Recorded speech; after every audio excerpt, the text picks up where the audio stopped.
Hey guys, it's that 74 Mero here. Today I'm going to show you just some easy, simple little tips and tricks on how to repair your sheet metal in your project. There's companies out there like Jegs or Summit Racing where you can just buy the panel and then just cut out like the little square or corner that you need and just simply weld that into place. But I'm going to show you guys how to do that without buying, a $100 part that you're only going to use, 2% of. So this is a little trick that I've seen other guys do. They just get some tape and just lay it in there, and then they go on either side and they're going to trace it with a marker or whatever. I just had a Sharpie. I didn't really like doing it on the bottom because the tape tends to want to stick to your marker. So what I did, I actually went on the top and just kind of traced the outline of the cut in the metal, and that actually worked a lot better for me, but it really doesn't matter. Whatever works best for you.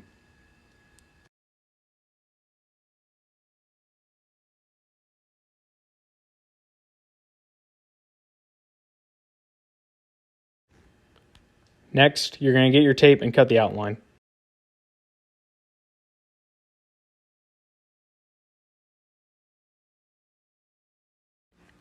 You're going to want to cut pretty close to your tape so that way you don't have to go back and try to fix that stuff later.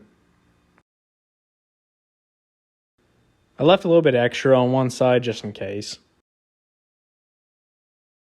As you can see, this piece isn't going to fit perfectly how it is, so we're going to have to do a little bit of work to it. From there, I just took a die grinder and ground down closer to the tape. Keep in mind that your surfaces are not going to be completely flat. So there's different geometry going on here. This is going up. This other part of this panel is going down. I'm going to show you just a simple way to work around that. So all that I did was I just got my piece and put it in a vise and just lightly hit it with a hammer until I kind of got a desired angle that I wanted on it. You can fine tune this too when you get it tacked into place. To start, you'll just want to put a couple tack welds on it. It doesn't have to be perfect quite yet.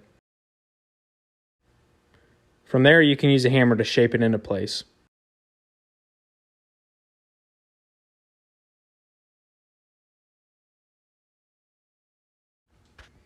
So you can see here that I'm using the .03 wire, and most welders, they're going to have a little chart here for you.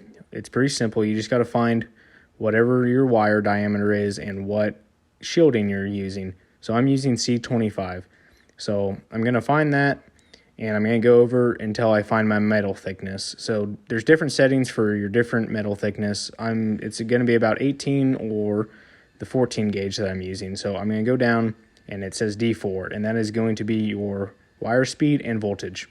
This spot is right underneath the driver's seat, so there's going to be a couple different layers on top of it between your matting and your carpet, so it does not have to look very pretty. I messed up by not getting all of the thin metal out, so this stuff just melts away way too fast and it's pretty hard to weld, so make sure you get rid of that. So this is all done now. I went back and ground it down a little bit, but like I said, it really doesn't matter right here in this spot. I just wanted it to look a little bit better for me.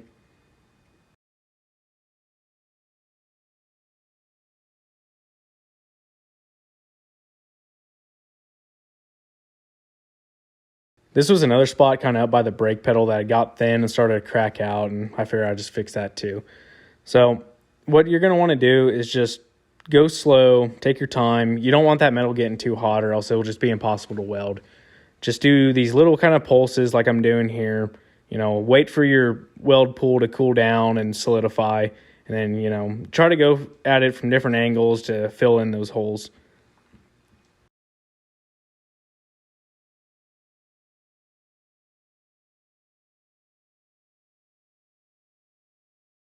So I went ahead and kind of ground this down a little bit, and this is it all done. This is the backside. As you can see here, I got good fusion around the edges to fuse those two pieces of metal together. That's what you want. You want it to melt all the way through. If you found my video helpful or even entertaining, just giving me a like would mean a lot to me. Thank you.